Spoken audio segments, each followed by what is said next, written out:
Vaheguru Ji Ka Khalsa, Vaheguru Ji Ki Fateh. Today I want to talk a little bit about Bhagat Dhanna Jee. Guru Arjan Dev Ji says, Tanna Sevya Bal Buddha. The Tanna served the Lord with the innocence of a child. We regularly read and sing the Bani of Bhagat Dhanna Jee in Aarti. Gopal Tera Arta. Bhagat Dhanna Jee was born about 50 years before Guru Nanak Dev Ji in a village called Tuan. His family were farmers and they grazed cows in the pastures. Dhanna Jee, as he was known at the time, was a teenager and was responsible for the farm, and as his parents were very elderly. So it was his responsibility to go out and take the cows and graze. And he used to do this regularly at a riverbank near a Thakur Dwara or a mandir. And he would look on at what was going on at the mandir with great curiosity. It's said that Bhagat Dhanna Jee was incredibly pola. He was so innocent with a sincerity and love, and he was so curious about the things that he observed. And at the Thakur Dwara, he would often see there that there was a Pandit, a Brahman was there, who would do things that he didn't understand. He would sit there and they would be inside this mandir, and people would come and he didn't quite understand the puja that he was observing. Bhagat Dhanna Jee himself, at that time, before the time of Guru Nanak Dev Ji, was considered low caste, and so things like doing bhagati and reading the Vedas is not something that would have been in the sphere of Dhanna Jee and the people in his family. It was only something that Brahmins would do. So while he was grazing, he observed the Pandit, and the Pandit was in the mandir doing puja of a murti or a stone idol. And he would watch on as he was grazing and the cows were grazing. He would watch on and see what was happening. And people would bring in a thali with offerings, and they would enter, and on the thali often he would see food and milk and sometimes money. And he tried to make sense of it. He couldn't quite do it, and he had many questions in his mind. What are these people doing? Why are they taking these offerings? They go inside the mandir, there is a murti there, and then they give these offerings, and then they come back and they seem very happy. Why are they doing that? Why am I not doing that? I need to find out. And one day the curiosity got the better of him, and he decided to go and ask the Brahman. And actually this incredible encounter is recorded by Gurdaas ji in Pauri 13, which is entitled Tanna Ate Brahmana.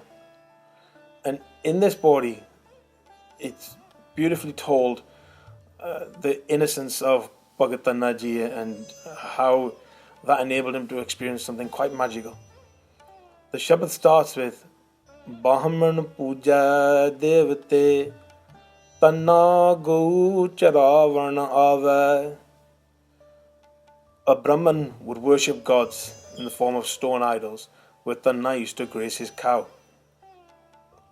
Bhagat Dhanna Jee had watched many times, and finally he decided, I'm going to find out what this is all about. Bhai Gurdaas Ji continues, Tanna Dittha Chalit Eh Pucha Brahman Aakh Sunave. Dittha means worship. On seeing his worship, Tanna asked the Brahman what he was doing.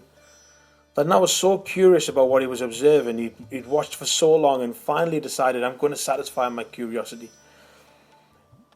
And so he goes to the Brahman where he's doing puja and says, when he has a chance to speak to him, why are these people doing this? What is this murti, this stone idol? Why do people come here with the thalis and bring the food and money and milk? I don't understand what's going on. Can you help me? And the Pandit replied, recorded by Bhai Gurdaas Ji, Thakur di seva kare, jo ichha soi phal pave. Service to the Thakur gives the desired fruit, replied the Brahman. The Pandit is actually very happy that he's been asked a question, because now he has a chance to talk all about the things he knows so much about. And he tells him, I'm doing seva of the Thakur, the Murti. If you do seva, then whatever you asked for will be fulfilled. That's why these people are coming here to me. They come, they bring their thalis, and I offer ardas for them. and I talk to God, and then God listens and He grants all of their wishes. Tanna, with this amazing childlike innocence and the beauty of his heart, is absolutely amazed to hear this revelation. So he asks him, all these people that come here, they get their wishes fulfilled? Yes, of course they do. They bring their offerings and we feed the murti and we pray. Tanna says, well, there are many things that I wish for. And he thinks about, in his great innocence, thinks about how he struggles and his elderly parents and they don't have enough food. And he has to graze the cows and he has to look after his elderly parents. And he says, I also want sukh in my life. So he asks, Tanna karda jodari ma pede ik je tud pava. Tanna requested, O Brahman, if you kindly agree, give one to me. He tells him, I would like to do puja of the stone murti too. Can you give one of these to me? One of the murtis? The Pandit is shocked. Tanna, being clearly to him a low caste person, is not somebody that he would normally even talk to. And he sees that Tanna is very innocent and is asking such a big, important question as a low caste person, and he gets a little bit angry. And he tells him, you can't do this. This is not something you as a low caste person can do. You can't do puja. You're uneducated. You don't have any studies. You haven't studied the scriptures. God's not going to come and sit in a place that is occupied by a low caste person. You have to build a special place like we've built here, this Thakur Dwara. This place is special and I am here. So that's why God will come here and listen, you can't do it. Tanna considers this. And he says, well, I am uneducated and I am low caste, but, well, I could build something though. I could try and build a space for this murti. He decides very much in his mind, I want to try this, I can do this. So he begs, please give me one of these murtis. Would you give me one of these murtis of Bhagwan so I can try it? And they argue and argue. Brahman really is quite annoyed now with Bhagat Dhanna Jee. And Dhanna Jee, from his beautiful innocence and heart of kindness, is very resolute and continues to ask and says, please let me try, I can do this. And he's exasperated the Brahman. And he said, you have no chance. But Tanna is so insistent that finally, Bhai Gurdaas Ji says, Pathar ik lapet kar de Tanna no gal chudave. The Brahman rolled a stone, gave it to Tanna, and thus got rid of him. He says, you've got no chance, but if you're going to leave, if you promise to leave, then I'll give you one of the murtis. Sure. He looks around the mandir and looks at the amazing stone murtis that are being created for the Thakur Dwara, and he knows he's not going to give Tanna a real murti. He looks at the back and he finds just a stone laying on the ground, and he picks up the stone and he wraps it in ramals and then gives it to Tanna and says, oh, here it is, here's the murti. This is a very special one, I found it for you. Now get out of here and don't bother me.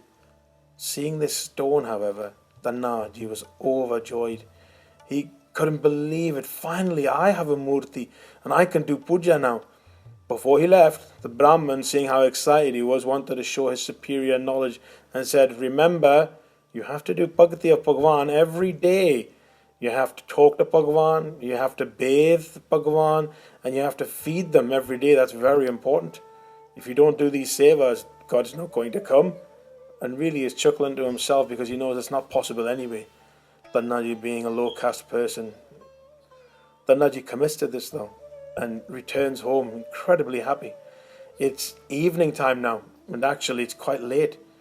And he returns home and he remembers, oh, I must have a special place built for Bhagwan. That's what the Pandit said. And so he asks a carpenter to help him build a very simple platform of wood so that he can have the stone idol above ground. And with this platform, he takes it into his house and clears a special place. And then on the platform, very reverently places the stone. It's very late and he goes to sleep. And as he's sleeping, with his beautiful childlike innocence, he can't sleep. He's too excited. He said, I wonder what I wonder what the stone idol's doing. What am I going to say to it? What shall I do?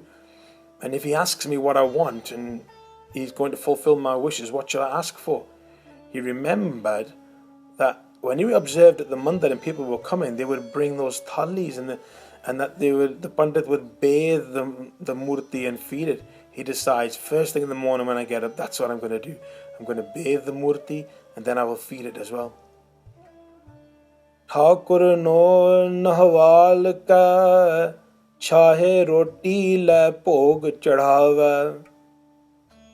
In the morning he readies himself and bathes himself, and he's very, very excited, Dhanna Ji. And then he opens the ramals of the murti and he bathes the murti, the stone. And then with what little he has, he makes roti and he makes buttermilk. And he places it in a bowl and in a cup and puts it in front of the murti. And then he's not really sure what to do next. So he just sits and observes and he doesn't know what to say. And he thinks, what were the things the Brahman said? And he realizes, I don't know those lines from the Vedas and the Gita. So he just speaks from the heart and out loud speaks to the stone. And he tells from his heart, I have bathed you and I've prepared food and this buttermilk and I've placed it in front of you. And please come here and have this food and drink and give me your darshan. Then he sits and he just waits. He keeps watching.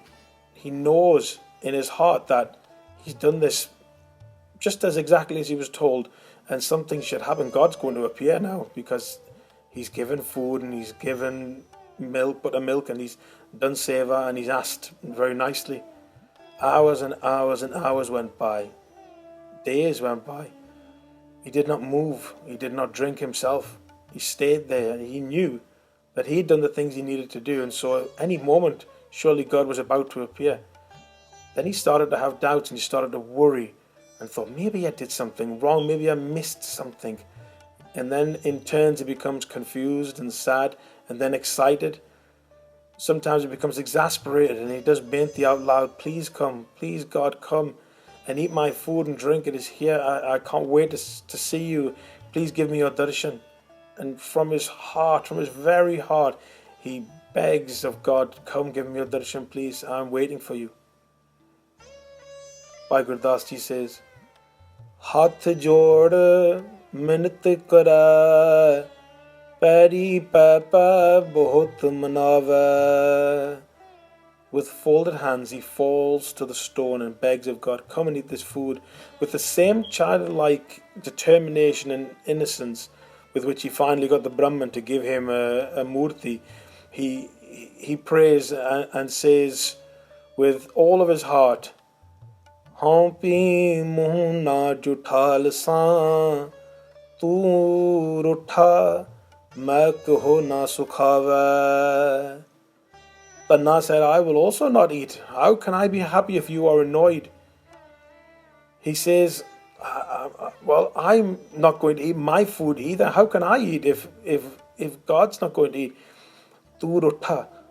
You must be upset. I must have upset you. I must have annoyed you in some way and I don't know what to do. How can I be happy if you're annoyed? I'm not going to work on the farm. I'm not going to move. I'm not going to eat. I'm going to stay right here. This came from such a place of beautiful innocence, not from ego. And Dhanna Ji sat there and he waited. And with all of his heart he knew that his love was sincere and that God would come. Observing this, God is antarjami. Gosai partakh hoye, roti khahe chahe muhe lave.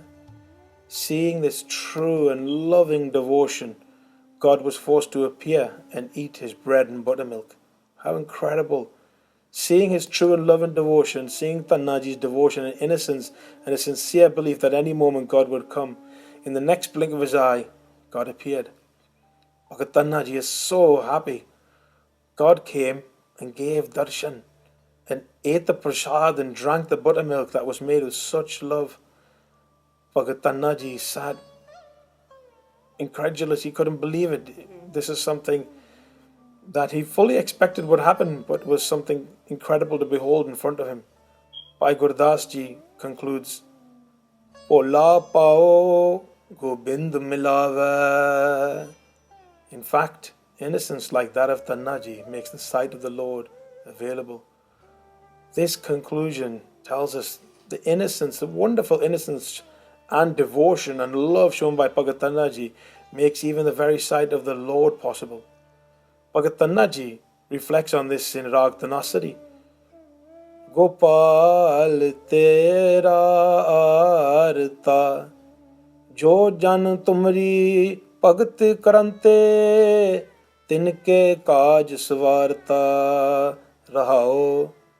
In which he says, you, Vaheguru Ji, the Lord of this world, this is your arti, this is your lamplit worship. You are the arranger of affairs of those humble beings who perform your devotional worship in exactly the way that God had come and appeared to Bhagat Dhanna Ji and arranged all of his affairs for him. He continues in the Shabad to sing, that we sing often in Arti, to talk of all the things that he would wish for. When Maharaji tells him, you'll receive all these things, Dhanna Ji, but ask for something more, Dhanna Ji from his heart says, God, whenever I close my eyes and call for you, that you will appear. And this is the blessing that he received. After this, the roti and the buttermilk that was left, Dhanna Ji ate it and vibrated from his very soul with Naam. All in the village saw this. Dhanna did nothing but bhakti after this. He was full of Naam, he was content, and referred to him as Bhagat Dhanna Ji. He received this darshan of God through his innocence and his devotion. What a wonderful conclusion Bhai Gurdaas Ji tells us. Bhola pao gobind milave. Vaheguru Ji ka Khalsa, Vaheguru Ji ki Fateh.